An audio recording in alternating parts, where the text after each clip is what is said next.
Bonjour à tous, on se retrouve aujourd'hui dans une nouvelle vidéo dans laquelle on va s'intéresser à un sujet qui fait tant parler et tant travailler l'imagination des artistes. Il s'agit de la ville du futur, que ce soit au cinéma, dans la littérature ou dans les mangas par exemple. C'est un sujet assez récurrent. Donc vous l'avez compris, on va s'intéresser à habiter la ville de demain, deuxième chapitre de géographie du programme de 6e. Mais on verra dans cette vidéo quelques points qui vous seront utiles pour les années suivantes également. Pourquoi faut-il penser la ville de demain? Le premier point, c'est qu'on a une population de plus en plus nombreuse. On est aujourd'hui 8 milliards sur la planète. D'ici la fin du siècle, on sera autour de 10 milliards d'habitants. Il va falloir adapter nos villes pour répondre à cette augmentation de la population. Il y a de plus en plus de monde et de plus en plus de monde dans les villes, ce qui nécessite donc de s'interroger à comment faire évoluer nos villes pour correspondre à ces évolutions. Si vous regardez cette carte, vous avez ici le taux d'urbanisation en 2014, puis la projection pour 2030. Vous le voyez, il y aura de plus en plus d'urbains. Il va falloir repenser les villes. Surtout que dans le chapitre précédent, on s'est intéressé aux métropoles et on a vu qu'il y a un certain nombre de défis à résoudre pour la ville de demain. Le premier point, c'est les embouteillages. C'est un problème récurrent dans toutes les métropoles, dans toutes les grandes villes. Il y a de plus en plus d'embouteillages. Donc ça va être un des défis à résoudre, surtout que l'on sait aujourd'hui que multiplier le nombre de voies ne permet pas de réduire les embouteillages, bien au contraire. Le deuxième point, c'est le recyclage des déchets. À l'heure actuelle, c'est un vrai problème, que ce soit dans les pays riches ou dans les pays en développement. Dans les pays riches, beaucoup de produits ne sont pas recyclés, malgré le tri effectué, et beaucoup de produits sont envoyés dans les pays les plus pauvres pour être stockés là-bas. Ce n'est pas une solution. Dans les pays pauvres, il y a aussi un système de collecte des ordures qui n'est pas forcément efficace. Il s'agit du deuxième défi à résoudre, la gestion des déchets. Le troisième point, c'est de permettre à toute la population mondiale d'avoir accès à l'eau potable et à l'électricité, peu importe où ils se situent sur la planète.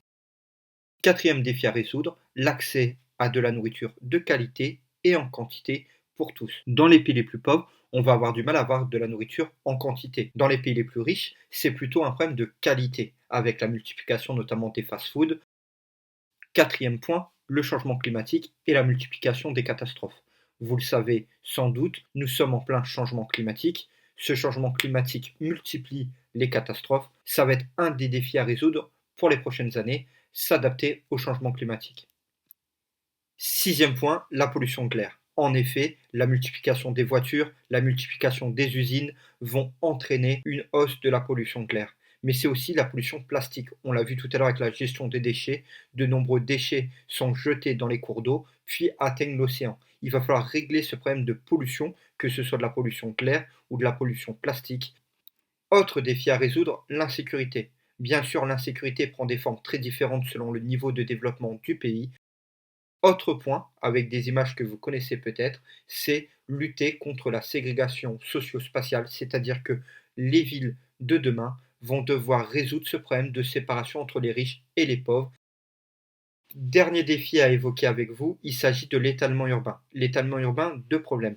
Le fait que les villes soient de plus en plus grandes provoque une diminution des espaces agricoles autour des villes, puisque la ville grignote ces espaces, mais ça pousse aussi de nombreuses personnes à prendre les voitures ou des transports polluants pour se rendre par exemple au travail en centre-ville. Donc, comment résoudre ce défi de l'étalement urbain? Voilà un petit résumé des défis à résoudre pour la ville de demain. Je vous laisse mettre en pause si vous avez besoin de noter.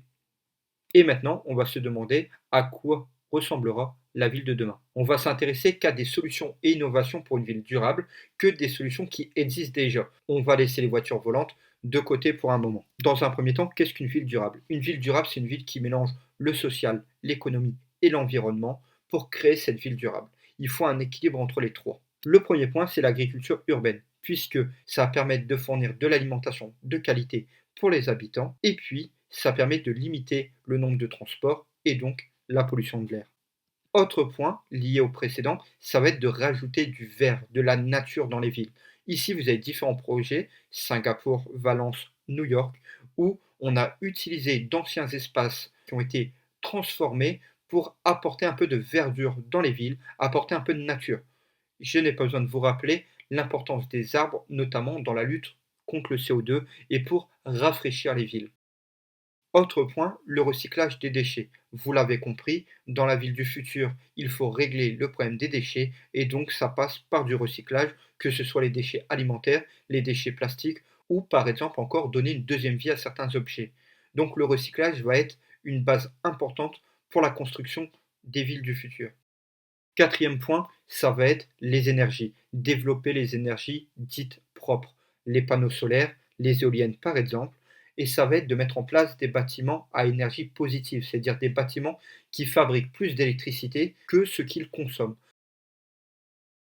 Autre point, le recyclage de l'eau. Ça peut être à la fois le recyclage des eaux usées, ça peut être aussi le recyclage de l'eau de pluie, mais aussi s'intéresser au phénomène de dessalement de l'eau de mer qui apporte à la fois un avantage certain, mais pour l'instant provoque aussi de nombreux problèmes, notamment pour la biodiversité.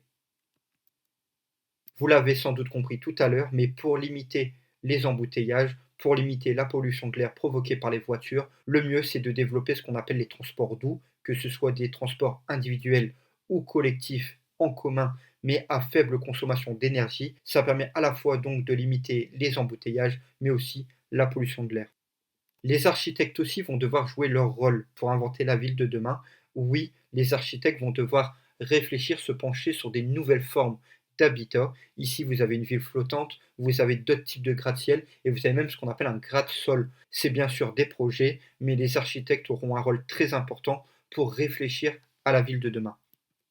Les villes de demain vont devoir être des villes intelligentes, ce qu'on appelle une smart city, c'est-à-dire une ville connectée. On n'a pas le temps ici de développer tous les aspects d'une smart city. On va utiliser les nouvelles technologies pour limiter la pollution, pour favoriser l'entraide, etc. On va mettre les nouvelles technologies au service des habitants et du développement des villes. Enfin, dernier point, et pas le moins important, pour créer une ville durable, il faut placer l'humain au centre de ce projet, que ce soit avec les jardins partagés ou les transports en commun.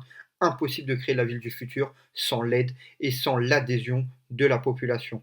Donc, comme tout à l'heure, n'hésitez pas à mettre en pause pour prendre des notes. Et nous, on se laisse sur une question. À quoi va ressembler votre ville de demain? Il s'agit d'un exercice très courant chez les professeurs d'histoire-géographie.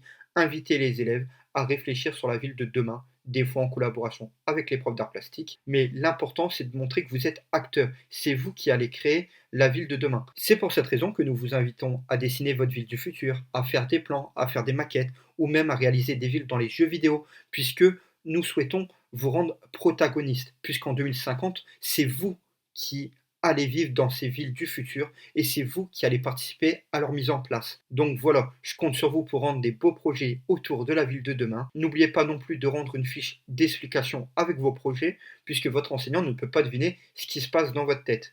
Donc il faut votre dessin, votre maquette, votre ville sur un jeu vidéo et à côté il faut une explication pour expliquer vos choix. Merci à tous d'avoir suivi cette vidéo jusqu'au bout. N'hésitez pas à vous abonner ou à laisser un commentaire si elle vous a plu. Et nous, on se retrouve bientôt pour une nouvelle vidéo.